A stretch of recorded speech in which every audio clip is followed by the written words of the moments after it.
Viewers welcome back in our programme जी doctor साहब हुण साडे दर्शਕਾਂ ਨੂੰ ਦੱਸੋ ਅੱਜ ਦੇ ਦਿਨ ਦੀ ਕੀ ਇਤਿਹਾਸਕ ਅਹਿਮੀਅਤ ਹੈ। ਸਿੱਖ ਇਤਿਹਾਸ ਦੇ ਹਵਾਲੇ ਨਾਲ 1692 ਵਿੱਚ ਅੱਜ ਦੇ ਦਿਨ ਗੁਰੂ ਗੋਬਿੰਦ ਸਿੰਘ ਸਾਹਿਬ 10ਵੇਂ ਪਾਤਸ਼ਾਹ ਰਵਾਲਸਰ ਪਹੁੰਚੇ ਜੀ। ਪਹਾੜੀ ਰਾਜੇ ਬਾਈ ਧਾਰ ਦੇ ਉਹਨਾਂ ਨੇ ਨਦੌਣ ਦੀ ਜੰਗ ਦੇ ਵਿੱਚ ਗੁਰੂ ਸਾਹਿਬ ਦੀ ਕਮਾਂਡ ਥੱਲੇ ਲੜੀ ਸੀ ਔਰ ਜਿਹੜਾ ਲਾਹੌਰ ਦਾ ਭੇਜਿਆ ਹੋਇਆ ਫੌਜਦਾਰ ਹਾਰ ਕੇ ਵਾਪਸ ਪਰਤਿਆ ਸੀ ਜੀ। ਸੋ ਉਹਨਾਂ ਨੂੰ ਯਕੀਨ ਹੋ ਗਿਆ ਸੀ ਕਿ ਵੀ ਜੇ ਗੁਰੂ ਸਾਹਿਬ ਦੀ ਸਾਨੂੰ ਸਰਪ੍ਰਸਤੀ ਹੋਏ ਤੇ ਅਸੀਂ ਜਿਹੜਾ ਹੈ ਉਹ ਕਿਸੇ ਵੀ ਚੈਲੰਜ ਦਾ ਮੁਕਾਬਲਾ ਕਰ ਸਕਦੇ ਹਾਂ ਜੀ। ਸੋ ਗੁਰੂ ਸਾਹਿਬ ਨੇ ਉਹਨਾਂ ਨੂੰ ਇਹੀ ਹੌਸਲਾ ਤਾਂ ਦਿੱਤਾ ਹੈ, ਪਰ ਉਹ ਥੋੜ੍ਹੀ ਦੇਰ ਹੀ ਖੜੇ ਰਹੇ, ਫਿਰ ਡਰਦੇ ਮਾਰੇ ਜਾ ਕੇ ਮੁਗਲਾਂ ਦੇ ਨਾਲ ਫਿਰ ਰਲ ਗਏ ਔਰ ਬਾਅਦ ਦੇ ਵਿੱਚ ਅਨੰਦਪੁਰ ਸਾਹਿਬ 'ਤੇ ਹਮਲਾਵਰ ਹੋਏ ਔਰ ਫਿਰ ਕੀ ਕਰਤੂਤਾਂ ਕੀਤੀਆਂ ਉਹ ਅਸੀਂ ਅਕਸਰ ਰਿਪੀਟ ਕਰਦੇ ਹਾਂ ਜੀ। 1660 ਦੇ ਵਿੱਚ ਗੁਰੂ ਹਰਰਾਏ ਸਾਹਿਬ ਸਿਆਲਕੋਟ ਪਹੁੰਚੇ। ਹਕੀਕਤ ਸਿੰਘ ਜਿਨ੍ਹਾਂ ਨੂੰ ਜਿਹੜੇ ਸਾਡਾ ਹਿੰਦੂ ਜਗਤ ਹੈ ਉਹ ਹਕੀਕਤ ਰਾਏ ਬਣਾ ਕੇ ਦੇਵੀ ਦਾ ਪੁਜਾਰੀ ਲੈ ਕੇ ਤੇ ਉਹਨਾਂ ਦੀ ਕੁਰਬਾਨੀ ਨੂੰ ਆਪਣੇ ਖਾਤੇ 'ਚ ਪਾਉਂਦੇ ਜੀ। ਇਹਨਾਂ ਦੇ ਦਾਦਾ ਜੀ ਭਾਈ ਨੰਦ ਲਾਲ ਪੁਰੀ, ਇਹਨਾਂ ਦੇ ਘਰ ਗੁਰੂ ਸਾਹਿਬ ਲਗਭਗ 1.5 ਮਹੀਨਾ ਰੁਕੇ ਔਰ ਸਿਆਲਕੋਟ ਪੁਰਾਣੇ ਪੰਜਾਬ ਦੀ ਕਿਸੇ ਵੇਲੇ ਰਾਜਧਾਨੀ ਹੁੰਦਾ ਸੀ ਜੀ। 1983 ਦੇ ਵਿੱਚ ਇੱਕ ਮਾਂਡਲਾ ਕੇਸ ਇੰਗਲੈਂਡ ਦੇ ਵਿੱਚ ਜਿਹੜਾ ਕਿ ਹਾਊਸ ਆਫ ਲਾਰਡਸ ਤੱਕ ਪਹੁੰਚਿਆ ਔਰ ਹਾਊਸ ਆਫ ਲਾਰਡਸ ਨੇ ਇਹ ਉਹਦੇ 'ਤੇ ਫੈਸਲਾ ਦਿੱਤਾ ਕਿ ਸਿੱਖ ਇੱਕ ਅਲੱਗ ਕੌਮ ਨੇ ਔਰ ਆਲਮੋਸਟ ਏ ਰੇਸ ਕਿ ਇੱਕ ਅਲੱਗ ਨਸਲ ਨੇ ਜੀ। ਔਰ ਮੈਨੂੰ ਯਾਦ ਹੈ ਕਿ ਜਦੋਂ ਇਹ ਫੈਸਲਾ ਹਾਊਸ ਆਫ ਲਾਰਡਸ ਦਾ ਆਇਆ ਤੇ ਸੰਤ ਪਿੰਡਾਂ ਵਾਲਿਆਂ ਨੇ ਗੁਰੂ ਨਾਨਕ ਨਿਵਾਸ ਦੀ ਛੱਤ ਦੇ ਉੱਤੇ ਇਹ ਗੱਲ ਮੀਡੀਆ ਨੂੰ ਕਹੀ ਸੀ ਕਿ ਦੇਖ ਲਓ ਹਜ਼ਾਰਾਂ ਮੀਲ ਦੂਰ ਜਿਨ੍ਹਾਂ ਨੇ ਆ ਕੇ ਇੱਥੇ ਗੋਰਿਆਂ ਨੇ ਰਾਜ ਕੀਤਾ ਉਹ ਸਾਨੂੰ ਕੌਮ ਹੀ ਨਹੀਂ ਅਲੱਗ ਮੰਨਦੇ, ਸਾਨੂੰ ਰੇਸ ਵੀ ਅਲੱਗ ਮੰਨਦੇ ਨੇ ਤੇ ਤੁਹਾਡਾ ਆਰਟੀਕਲ 25 ਸਾਡੇ ਧਰਮ ਨੂੰ ਵੀ ਜਿਹੜਾ ਹਿੰਦੂਆਂ ਦੇ ਖਾਤੇ 'ਚ ਪਾਉਂਦੇ। ਸੋ ਸੰਤਾਂ ਨੇ ਵੀ ਇਸ ਫੈਸਲੇ ਤੇ ਖੁਸ਼ੀ ਦਾ ਇਜ਼ਹਾਰ ਕੀਤਾ ਸੀ। 1986 ਦੇ ਵਿੱਚ ਜੂਲੀਅਸ ਰੋਬੈਰੋ ਪੰਜਾਬ ਦਾ ਮੁਖੀ ਪੁਲਿਸ ਦਾ ਬਣਾਇਆ ਗਿਆ, ਬਰਨਾੜਾ ਲੈ ਕੇ ਉਹਨੂੰ ਆਇਆ ਤੇ ਉਹਨੇ ਨੀਤੀ ਦਿੱਤੀ ਬੁਲਟ ਫਾਰ ਬੁਲਟ ਔਰ ਫਿਰ ਹਜ਼ਾਰਾਂ ਸਿੱਖ ਨੌਜਵਾਨ ਜਿਹੜੇ ਨੇ ਉਹ ਝੂਠੇ ਪੁਲਿਸ ਮੁਕਾਬਲਿਆਂ 'ਚ ਮਾਰੇ ਔਰ ਬੇਸ਼ੱਕ ਰੋਬੈਰੋ 2 ਵਾਰ ਸਿੱਖ ਜੁਝਾਰੂਆਂ ਦੇ ਹਮਲਿਆਂ ਦਾ ਵੀ ਸ਼ਿਕਾਰ ਹੋਇਆ, ਜਲੰਧਰ 'ਚ ਵੀ ਔਰ ਰੋਮਾਨੀਆ 'ਚ ਵੀ ਜਿੱਥੇ ਰਾਜਦੂਤ ਬਣ ਕੇ ਗਿਆ ਪਰ ਅਲਟੀਮੇਟਲੀ ਬਚ ਗਏ।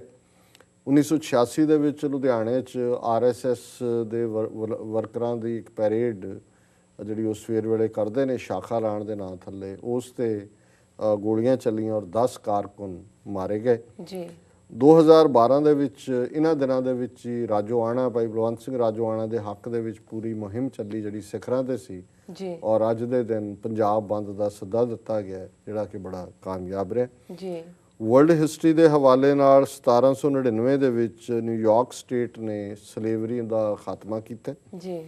1804 ਦੇ ਵਿੱਚ ਓਹਾਇਓ ਨੇ ਇੱਕ ਕਾਨੂੰਨ ਪਾਸ ਕੀਤਾ ਕਿ ਕਾਲੇ ਲੋਕ ਅਫਰੀਕਨ ਅਮਰੀਕਨ ਉਹ ਮਰਜ਼ੀ ਨਾਲ ਹਰ ਥਾਂ ਤੇ ਘੁੰਮ ਫਿਰ ਨਹੀਂ ਸਕਦੇ, ਉਹਨਾਂ 'ਤੇ ਪਾਬੰਦੀਆਂ ਲਾਈਆਂ ਜੀ। ਜਿਸ ਕ੍ਰੀਮੀਆ ਦਾ ਰੌਲਾ ਹੁਣ ਚੱਲ ਰਿਹਾ ਹੈ 1854 ਦੇ ਵਿੱਚ ਕ੍ਰੀਮੀਆ ਜੰਗ ਸ਼ੁਰੂ ਹੋਈ ਔਰ UK ਤੇ ਫਰਾਂਸ ਨੇ ਰਸ਼ੀਆ ਦੇ ਖਿਲਾਫ ਜੰਗ ਡਿਕਲੇਅਰ ਕੀਤੀ ਜੀ। 1866 ਦੇ ਵਿੱਚ ਪਹਿਲੀ ਵਾਰ ਐਂਬੂਲੈਂਸ ਸਰਵਿਸ ਜਿਹੜੀ ਹੈ ਇਹ ਸੜਕ ਦੇ ਉੱਤੇ ਉਤਰੀ। ਉਦੋਂ ਦਾ ਕਨਸੈਪਟ ਨਹੀਂ ਸੀ, ਭਾਵੇਂ ਅਸੀਂ ਸਿੱਖ ਹਮੇਸ਼ਾ ਕਲੇਮ ਕਰਦੇ ਹਾਂ ਕਿ ਜੀ ਭਾਈ ਨੰਦ ਲਾਲ ਭਾਈ ਕਨ੍ਹਈਆ ਜੀ ਨੇ ਸਭ ਤੋਂ ਪਹਿਲਾਂ ਜਿਹੜੀ ਹੈ ਉਹ ਰੈੱਡ ਕਰਾਸ ਸ਼ੁਰੂ ਕੀਤੀ, ਪਰ ਅਸੀਂ ਦੁਨੀਆ ਨੂੰ ਕਦੇ ਦੱਸ ਨਹੀਂ ਸਕੇ ਤੇ ਇੱਥੇ ਪਹਿਲੀ ਐਂਬੂਲੈਂਸ ਉਹਨਾਂ ਨੇ 1866 ਸੜਕਾਂ ਦੇ ਉੱਤੇ ਉਤਾਰੀ।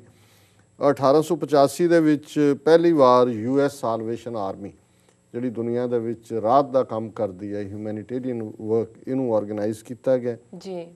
1938 ਵਿੱਚ ਇਟਲੀ 'ਚ ਪਹਿਲੀ ਵਾਰ ਬਿਜਲੀ ਲਾ ਕੇ ਦਿਮਾਗੀ ਬਿਮਾਰੀਆਂ ਦਾ ਇਲਾਜ ਕਰਨ ਦੀ ਖੋਜ ਹੋਈ। ਹਾਲਾਂਕਿ ਹੁਣ ਅਮਰੀਕਾ ਦੇ ਵਿੱਚ ਖਾਸ ਤੌਰ 'ਤੇ ਪੱਛਮੀ ਜਗਤ 'ਚ ਡਾਕਟਰ ਇਹਨੂੰ ਠੀਕ ਨਹੀਂ ਮੰਨਦੇ ਔਰ ਬਿਜਲੀ ਨਹੀਂ ਲਾਈ ਜਾਂਦੀ। 1977 ਦੇ ਵਿੱਚ ਜਦੋਂ ਕਿ ਐਮਰਜੈਂਸੀ ਤੋਂ ਬਾਅਦ ਚੋਣਾਂ ਹੋਈਆਂ ਭਾਰਤ ਦੇ ਵਿੱਚ, ਇੰਦਰਾ ਗਾਂਧੀ ਬੜੀ ਬੁਰੀ ਤਰ੍ਹਾਂ ਹਾਰੀ, ਆਪਣੀ ਸੀਟ ਤੋਂ ਵੀ ਹਾਰ ਗਈ ਔਰ ਜਨਤਾ ਪਾਰਟੀ ਦੀ ਸਰਕਾਰ ਬਣੀ ਤੇ ਅੱਜ ਦੇ ਦਿਨ ਮੁਰਾਰਜੀ ਦੇਸਾਈ ਪ੍ਰਧਾਨ ਮੰਤਰੀ ਬਣਿਆ। ਭਾਵੇਂ ਬੜੀ ਥੋੜ੍ਹੀ ਦੇਰ ਹੀ ਉਹਦੀ ਸਰਕਾਰ ਚੱਲੀ, ਆਪੋ 'ਚ ਲੜਦੇ ਰਹੇ ਜੀ ਜੀ। 2012 ਦੇ ਵਿੱਚ ਇੱਕ $500 ਮਿਲੀਅਨ ਦਾ ਮੈਗਾ ਮਿਲੀਅਨ ਜੈਕਪਾਟ ਇਹ ਸਾਹਮਣੇ ਆਇਆ ਜੀ। ਸੋ ਜੇ ਹੁਣ ਤੁਸੀਂ ਪਾਇਆ ਹੁੰਦਾ ਉਹਦੇ ਜੈਕਪਾਟ 500 ਮਿਲੀਅਨ ਮਿਲ ਜਾਣਾ ਸੀ, ਅਸੀਂ ਵੀ ਕੋਈ ਸ਼ੇਅਰ ਕਰ ਲੈਂਦਾ TV 84 ਲਈ ਜੀ। ਬਿਲਕੁਲ, ਕਿਉਂ ਨਹੀਂ। ਸੋ ਇਹ ਵਰਲਡ ਹਿਸਟਰੀ ਹੈ। ਪਾਉਂਦੇ ਹੁੰਦੇ ਹੋ ਵੈਸੇ? ਨਹੀਂ ਨਹੀਂ, ਮੈਂ ਨਹੀਂ ਪਾਉਂਦੀ। ਠੀਕ, ਫਿਰ 500 ਮਿਲੀਅਨ ਕਿੱਥੋਂ ਮਿਲਣਾ ਸੀ ਜੀ। ਡਾਕਟਰ ਸਾਹਿਬ ਤੁਹਾਡਾ ਬਹੁਤ ਬਹੁਤ ਸ਼ੁਕਰੀਆ। ਸਾਡਾ ਅੱਜ ਦਾ ਪਹਿਲਾ ਸਵਾਲ ਹੈ, ਸ਼੍ਰੋਮਣੀ ਗੁਰਦੁਆਰਾ ਪ੍ਰਬੰਧਕ ਕਮੇਟੀ ਨੇ ਸਾਲ 2014-15 ਦਾ 905 ਕਰੋੜ ਰੁਪਏ ਦਾ ਬਜਟ ਪਾਸ ਕੀਤਾ ਹੈ। ਕੀ ਇਸ ਬਜਟ ਤੇ ਕਦੀ ਬਹਿਸ ਹੋਈ ਹੈ ਜੀ ਡਾਕਟਰ ਸਾਹਿਬ? ਦੇਖੋ, ਇੱਕ ਬੜਾ ਜੋਕ ਬਣ ਗਿਆ ਸ਼੍ਰੋਮਣੀ ਕਮੇਟੀ ਦਾ ਚੋਣਾਂ ਹੋਈਆਂ ਨੂੰ 3 ਸਾਲ ਬੀਤ ਗਏ, ਕੇਸ ਸੁਪਰੀਮ ਕੋਰਟ 'ਚ ਹੈ, ਅਜੇ ਤੱਕ ਇਹਨਾਂ ਦਾ ਜਨਰਲ ਹਾਊਸ ਪਿਛਲੇ 3 ਸਾਲ ਦੇ ਵਿੱਚ ਉਹਦੀ ਮੀਟਿੰਗ ਨਹੀਂ ਹੋ ਸਕੀ, ਕਿਉਂਕਿ ਸੁਪਰੀਮ ਕੋਰਟ ਨੇ ਫੈਸਲਾ ਨਹੀਂ ਦਿੱਤਾ ਹੈ ਕਿ ਵੀ ਇਹ ਜੈਨੂਇਨ ਹੋਈਆਂ ਚੋਣਾਂ ਨਹੀਂ ਹੋਈਆਂ। ਸਹਿਜਧਾਰੀ ਫੈਡਰੇਸ਼ਨ ਵਾਲਿਆਂ ਨੇ ਵਿੱਚ ਪੰਗਾ ਪਾਇਆ ਹੋਇਆ ਜੀ। ਹੁਣ ਬਜਟ ਇਹਨਾਂ ਦਾ ਹਰ ਵਾਰੀ ਐਤਕੀ 90 ਕਰੋੜ ਜ਼ਿਆਦਾ ਹੈ, ਪਿਛਲੇ ਵਾਰੀ ਨਾਲੋਂ 900 ਕਰੋੜ ਤੇ ਪਹੁੰਚ ਗਏ ਨੇ। ਐਗਜ਼ੈਕਟਿਵ ਕਮੇਟੀ ਜਿਹੜੀ ਹੈ ਉਹ ਜ਼ੁਬਾਨੀ ਬੈਠ ਕੇ ਤੇ 900 ਕਰੋੜ ਦਾ ਜਿਹੜਾ ਲੇਖਾ ਕਰਦਾ, ਜੀ ਇੰਨਾ ਧਰਮ ਪ੍ਰਚਾਰ 'ਚ, ਇੰਨਾ ਸਕੂਲਾਂ ਨੂੰ, ਇੰਨਾ ਕਾਲਜਾਂ ਨੂੰ, ਇੰਨਾ ਫਲਾਣਾ ਘੁੰਮ ਘੁਮਾ ਕੇ, ਇੰਨਾ ਮੱਕੜ ਸਾਹਿਬ ਦੇ ਘਰ, ਇੰਨਾ ਬਾਦਲ ਦੇ ਘਰ, ਇੰਨਾ ਫਲਾਣੇ, ਉਹ ਪਿੱਛੇ ਹੁੰਦਾ ਹੈ, ਕੋਈ ਡਿਬੇਟ ਨਹੀਂ। ਇਹ ਵੀ ਕਦੇ ਦੁਨੀਆ ਸੁਣਿਆ ਕਿ 900 ਕਰੋੜ ਇੱਕ ਛੋਟੀ ਰਕਮ ਹੈ ਜੀ, ਬਹੁਤ ਜ਼ਿਆਦਾ। ਸਿੱਖ ਸ਼ਰਧਾਲੂਆਂ ਦਾ ਦਸਵੰਧ ਹੈ, ਲੇਕਿਨ ਜਿੱਥੇ ਅਸੀਂ ਭਾਰਤ ਨੂੰ ਆਪਣਾ ਦੇਸ਼ ਆਜ਼ਾਦ ਤੇ ਫਲਾਣਾ ਕਹਿੰਦੇ ਆ, ਈਵਨ ਜਿਹੜੀ ਇੰਨੀ ਕੁਰਬਾਨੀਆਂ ਦੇ ਨਾਲ ਗੁਰਦੁਆਰਾ ਐਕਟ ਬਣਾ ਕੇ ਸ਼੍ਰੋਮਣੀ ਗੁਰਦੁਆਰਾ ਪ੍ਰਬੰਧਕ ਕਮੇਟੀ ਬਣੀ ਸੀ, ਉਹ ਪਿਛਲੇ 3 ਸਾਲ ਤੋਂ ਜਿਹੜਾ ਉਹ ਅਦਾਲਤਾਂ ਦੇ ਵਿੱਚ ਚੱਕਰ ਲੱਗ ਰਹੇ ਨੇ ਵੀ ਇਹ ਜੈਨੂਇਨ ਚੋਣਾਂ ਹੋਈਆਂ ਕਿ ਨਹੀਂ ਹੋਈਆਂ। ਇੱਕ ਪਾਸੇ ਇਹ ਹੈ ਤੇ ਭਾਈ ਕੁਲਬੀਰ ਸਿੰਘ ਬੜਾ ਪਿੰਡ ਵਰਗਾ ਜਿਹੜਾ ਸ਼੍ਰੋਮਣੀ ਗੁਰਦੁਆਰਾ ਪ੍ਰਬੰਧਕ ਕਮੇਟੀ ਦਾ ਮੈਂਬਰ ਬਣਿਆ, ਉਹਨੂੰ ਚੁੱਕ ਕੇ ਜੇਲ੍ਹ 'ਚ ਦਿੱਤਾ ਹੋਇਆ ਐਕਸਪਲੋਸਿਵ ਐਕਟ ਲਾ ਕੇ ਤੇ ਹੋਰ ਐਕਟ ਲਾ ਕੇ।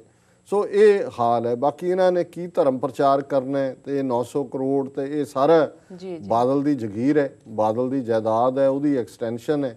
ਮੱਕੜ ਤਾਂ ਅਕਾਊਂਟੈਂਟ ਹੈ, ਉਸ ਜਾਇਦਾਦ ਤੇ ਬੈਠਾ ਉਹ ਅਕਾਊਂਟੈਂਟ ਵੀ ਵਿੱਚੋਂ ਕੱਢ ਕੇ ਖਾਈ ਜਾਂਦਾ ਹੈ, ਦੂਜੇ ਵੀ ਖਾ ਰਹੇ ਨੇ, ਜਥੇਦਾਰ ਵੀ ਜਿਹੜੇ ਨੇ ਸਣੇ ਅਕਾਲ ਤਖਤ ਦੇ, ਉਹਨਾਂ ਨੇ ਵੀ ਅੱਖਾਂ ਮੀਟੀਆਂ ਹੋਈਆਂ। ਜੇ ਸ਼੍ਰੋਮਣੀ ਕਮੇਟੀ ਨੇ ਆਪਣਾ ਕੰਮ ਕੀਤਾ ਹੁੰਦਾ ਤੇ ਅੱਜ ਅਸੀਂ ਇਹ ਨਾ ਕਹਿੰਦੇ ਵੀ ਪੰਜਾਬ 'ਚ ਇੰਨਾ ਪਤਤਪੁਣਾ ਕਿਉਂ ਹੈ, ਇੰਨੇ ਡੇਰੇ ਕਿਉਂ ਆ ਗਏ, ਸ਼ਰਾਬ ਕਿਉਂ ਆ ਗਈ, ਡਰੱਗਸ ਕਿਉਂ ਆ ਗਈਆਂ। ਹੁਣ ਇਹ ਬਿਆਨ ਦੇ ਰਿਹਾ ਮੱਕੜ ਜੀ, ਪੰਜਾਬ 'ਚ ਅਸੀਂ ਜਿਹੜੇ ਡਰੱਗ ਐਡਿਕਟ ਨੇ, ਸ਼੍ਰੋਮਣੀ ਕਮੇਟੀ ਉਹਨਾਂ ਦੇ ਇਲਾਜ ਦਾ ਪ੍ਰਬੰਧ ਕਰੇਗੀ। ਡਰੱਗ ਬਚਾਓ ਪਹਿਲਾਂ ਬਾਦਲ ਟੱਬਰ ਤੋਂ, ਉਹ ਵੇਚਣ, ਤੇ ਤੁਸੀਂ ਜਿਹੜਾ ਉਹਨਾਂ ਡਰੱਗੀਆਂ ਦਾ ਫਿਰ ਇਲਾਜ ਕਰਨ ਦੇ ਪੈਸੇ ਸ਼੍ਰੋਮਣੀ ਕਮੇਟੀ ਦੇ ਨਾਂ ਥੱਲੇ ਕਢਾਓ ਕਿ ਜੀ ਉਹਨਾਂ ਨੇ ਉਹ ਡਰੱਗ ਦੇ ਪੈਸੇ ਲੈ ਜਿਹੜੇ ਨੇ ਉਹਨਾਂ ਨੂੰ ਜਾ ਰਹੇ ਨੇ, ਇਹ ਇਲਾਜ ਦੇ ਨਾਂ ਥੱਲੇ ਪੈਸੇ ਖਾਣਗੇ। ਇਹ ਪੰਜਾਬ ਦਾ ਹਾਲ ਇਹਨਾਂ ਨੇ ਕਰ ਦਿੱਤਾ ਹੈ। ਸੋ ਕੁੱਲ ਮਿਲਾ ਕੇ ਇਹ ਬਜਟ ਜਿਹੜਾ ਹੈ ਇਹ ਬਾਦਲ ਦਾ ਹੀ ਬਜਟ ਹੈ, ਇਸ ਤੋਂ ਵੱਧ ਕੇ ਇਹਦਾ ਕੋਈ ਸਿੱਖੀ ਨਾਲ ਇਸ ਦਾ ਕੋਈ ਭਲਾ ਨਹੀਂ ਹੋਣਾ। ਜੀ ਡਾਕਟਰ ਸਾਹਿਬ, ਹੁਣ ਸਾਡੇ ਦਰਸ਼ਕਾਂ ਨੂੰ ਦੱਸੋ ਅੱਜ ਦਾ ਵਿਚਾਰ। ਅੱਜ ਦੇ ਵਿਚਾਰ ਲਈ ਅਸੀਂ ਲਹਿੰਦੇ ਪੰਜਾਬ ਦੇ ਕਵੀ ਸ਼ਾਹ ਹੁਸੈਨ ਜੀ ਉਹਨਾਂ ਦੀ ਰਚਨਾ ਨੂੰ ਚੁਣਿਆ, ਔਰ ਉਹਨਾਂ ਦੀ ਰਚਨਾ ਹੈ ਜਗ ਮੈਂ ਜੀਵਨ ਥੋੜਾ ਕੌਣ ਕਰੇ ਜੰਜਾਲਾ। ਇਹ ਰਹਾਉ ਦੀ ਤੁਕ ਦੇ ਥੱਲੇ ਉਹਨਾਂ ਨੇ ਲਿਖਿਆ ਜੀ। ਕਹਿੰਦੇ ਘੋੜੇ ਹਸਤੀ ਮੰਦਰ, ਕਹਿੰਦਾ ਹੈ ਧਨ ਮਾਲਾ, ਕਹਾਂ ਗਏ ਮੁੱਲਾ ਕਹਾਂ ਗਏ ਕਾਜ਼ੀ, ਕਹਾਂ ਗਏ ਕਟਕ ਹਜ਼ਾਰ, ਇਹ ਦੁਨੀਆ ਦਿਨ ਦੋਏ ਪਿਆਰੇ, ਹਰਦਮ ਨਾਮ ਸੰਭਾਲ, ਕਹਿ ਹੁਸੈਨ ਫਕੀਰ ਸਾਈਂ ਦਾ ਝੂਠਾ ਸਭ ਵਿਵਹਾਰ।